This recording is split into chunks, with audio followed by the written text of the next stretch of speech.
नाज़रीन, पाकिस्तानी सियासत का मरकज़ कभी लंदन तो कभी दुबई रहा है और इस आजकल दुबई मरकज़ की वजह से ये कहा गया कि पाकिस्तान पीपल्स पार्टी और पाकिस्तान मुस्लिम नून की कुछ मुलाकातें होंगी, जिसको बाकायदा तौर पर यह नहीं कहा गया कि मुलाकातें हुई हैं या नहीं हुई, लेकिन बेकायदा मुलाकातों या बाकायदा मुलाकातों के बावजूद PDM के सरबराह मौलाना फजलुर रहमान ने ख़ासे एतराज़ात भी उठाए और कुछ देर पहले हमने आपको खबर दी कि उन तहफ़्फ़ुज़ात को, एतराज़ात को दूर करने के लिए मियाँ नवाज शरीफ की जानिब से भी कहा गया।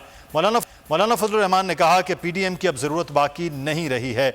दुबई में होने वाले मुज़ाकरात अचानक नहीं बल्कि मनसूबा बंदी के ज़रिए थे। उन्होंने कहा, मौलाना फजलुर रहमान ने, कि दुबई मुलाकात से मुतालिक अब तक PDM को एतमाद में नहीं लिया गया। हुकूमत क्या सिर्फ तनकीद के लिए है, एतमाद में लेना चाहिए था।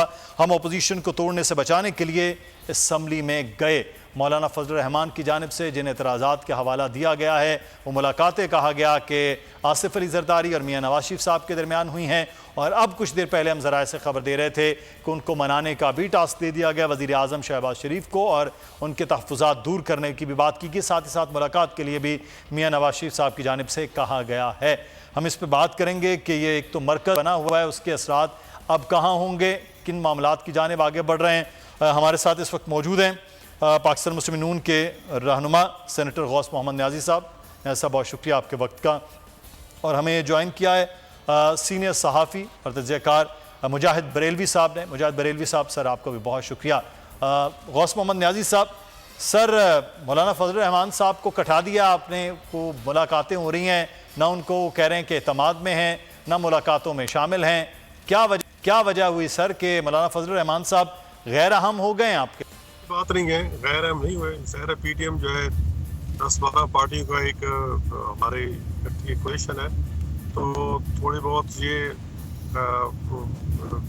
बातें चलती रहती हैं, लेकिन इसको ये कहना कि PDM खतरे में, ऐसी बात नहीं है। मेरे ख्याल में शायद जो मुलाकातें दुबई में हुई हैं तो उनको शायद एतमाद में नहीं दिया गया, तो उनको गुमान था कि मुझे पार्टी एतमाद में लेगी तो कोलिशन जो है वो एतमाद मिलेगी। अब जब मीर साहब ने कह दिया कि शहबाज साहब को कि आप फजलुर साहब को सब कुछ ब्रीफ दें, तो जब ब्रीफ करेंगे तो इंशाल्लाह ये सब ठीक हो जाएगा और हमारे कोलिशन इंशाल्लाह वक्त अब 13 अगस्त तक असम्बली भी बातें पूरी करेगी और उसके बाद इसका भी इम्कान है कि नेक्स्ट इलेक्शन जो है उसमें हम चाहे इत्तेहाद बना लें या सीट एडजस्टमेंट कर लें, इस पर भी बातचीत हो रही है। तो ऐसी कोई परेशानी वाली बात नहीं है, हम इंशाल्लाह इकट्ठे चलेंगे, पहले भी चलते रहे और जिन नामसाइद हालात में हमने मुल्क संभाला है वो भी सबके सामने है। तकरीबन 1.25 साल हो गया फिर हुकूमत चलाई है, मुल्क को क्राइसिस से निकाला है।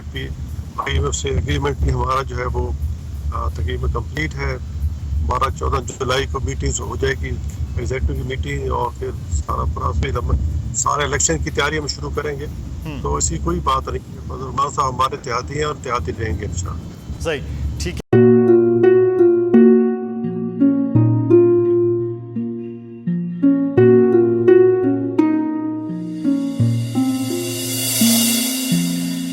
अपना घर यूं छोड़ के आखिर बोल किधर जाएगा,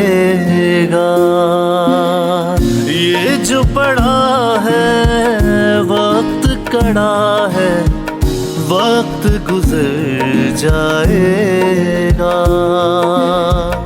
अब जिंदगी फैसले की घड़ी, सारी मईशत किधर है खड़ी, करने पड़ेंगे कठिन फैसले, तुझ पे ये कैसी आन पड़ी। देखना अब कुछ यूं बदलेगा हमारा पाकिस्तान, खुशियाँ वापस ला कर देगा हमारा पाकिस्तान। देखना अब कुछ यूं बदलेगा हमारा पाकिस्तान, खुशियाँ वापस ला कर देगा हमारा पाकिस्तान। देखना अपनी पहचान के लिए बोल, पाकिस्तान के लिए बोल, हमारा पाकिस्तान मिशन मईशत। देखना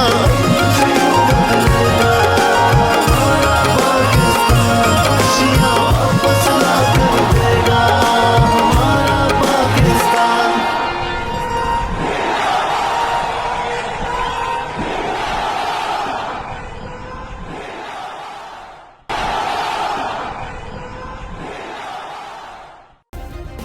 सब्सक्राइब करें और बेल दबाएं ताकि कोई खबर रह न जाए।